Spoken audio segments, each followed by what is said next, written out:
What's up, YouTube? Got another video for you here of some knives I just got done with. First one up. This is my first try at a bolster. So it's a nickel silver bolster with pins, peened over, pressed in. And as you can see, it didn't come out quite perfect. There's a little gap here. This is my first time trying it, so I did my best, but it didn't come out perfect. But it's green G10, like a transparent with moon glow. Then it's 3/16 taper tang, very thin at the edge, pretty wide, high grind. And this one actually did sharpen, and not like in my other video I'm going to actually cut something. I mean, it's not going to show much because it's just a piece of paper, but I mean, you get a basic idea. I mean, it's sharp.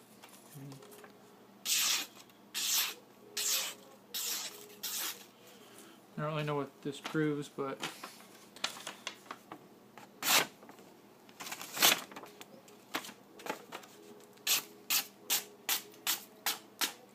okay, next. Tired of that. That's the only one I got sharpened. I just want to see how it turned out with the thin edge I did on it. This one is kind of, I don't know, call it tactical design if you want. And it has my Carta handles carved up, a little extra grip, contoured, smaller knife, still fits your hand pretty good. So you got a recurve in here, you got your Tano, and then your third grind up top.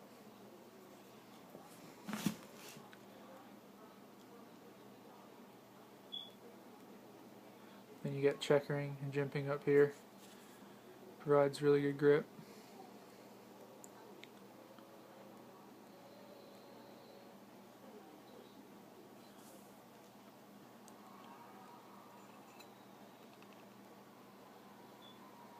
Still needs touched up a little bit here and there, but overall it's pretty good to go.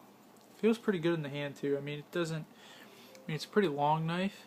Like the blade length wise, I think it's like I'm gonna say 5 inches if you include like up in this curve and then down and back up.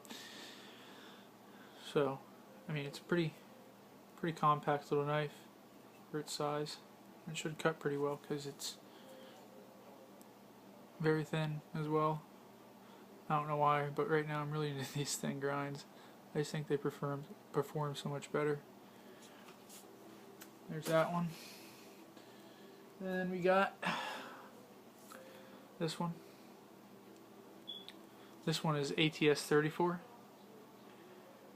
I ran out of CPM, so I started using ATS for a little bit.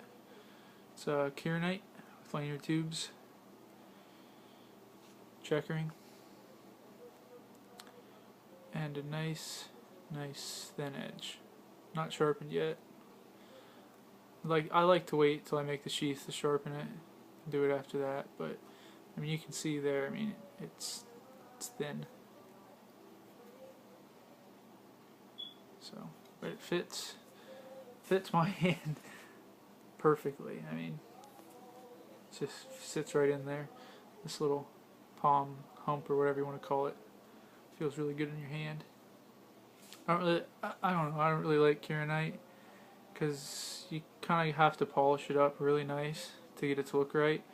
It's just too slick for me. I'm not a big fan of really slick, you know, shiny handles.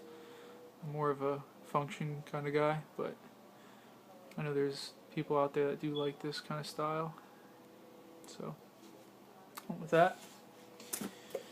And then we got this one. This one is CPM 154. This one is 140 thousandths, I think, like all the rest of them were. And it's got my hammer tone finish on it.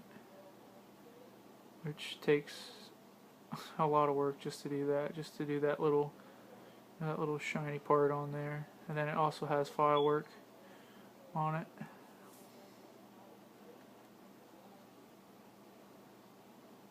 But then you got 500 grit hand rub satin, and then a mirror polish. And it is a mirror polish. There are scratches in it yet that have to get out, but there are no grind lines left. 5 minutes, 41 seconds. So, there's that one. Short little handle, light knife, very thinly ground. Didn't take micrometer to it or anything, but it's pretty thin. A little bit wider at the bottom here. Put in your hand, kind of swells up at the bottom of your palm. Fits pretty good in your hand, right there. There's that one. And for the last one, this one is going to Cliff in Canada, if he likes it. Has a coarse satin 320.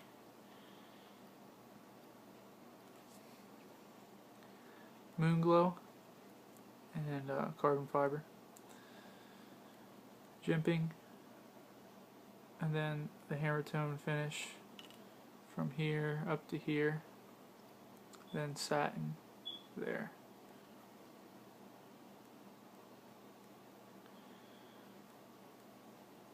And when I was making the handle for this one, you'll see this green piece of G10 here.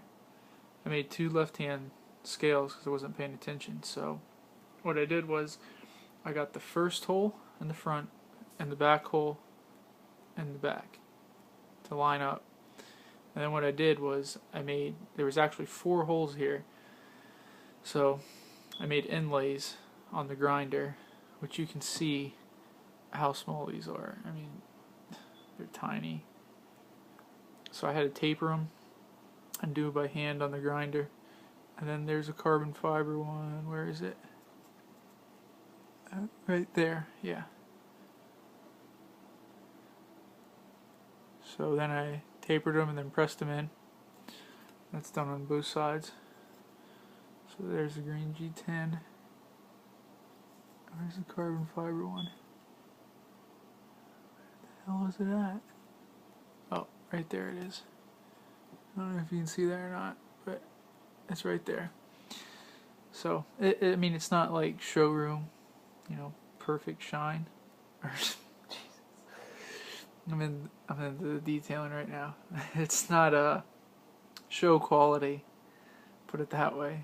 Showroom shine. Oh my god. Where's my head at? Anyway, I decided to go with the same stock thickness on this one. No taper tang, anything like that. He did request to grind as thin as possible, as I felt comfortable with at least. So I tried to accomplish that with still maintaining some integrity with the blade.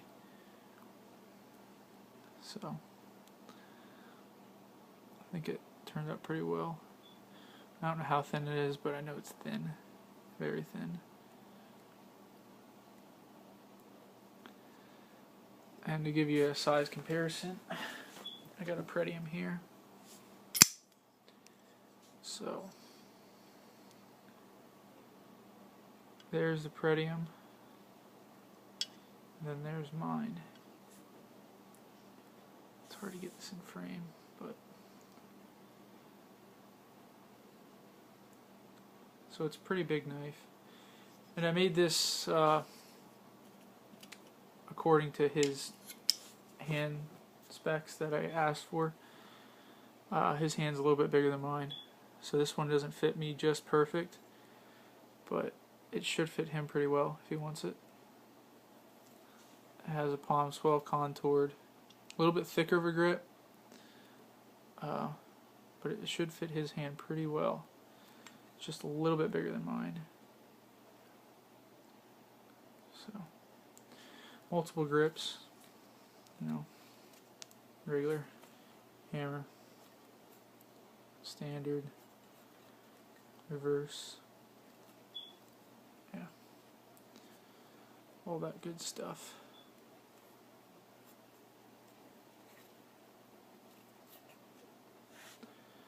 So there we have it. So Cliff, if you're watching this, tell me what you think. You want it? Don't want it? Make you something else? Let me know.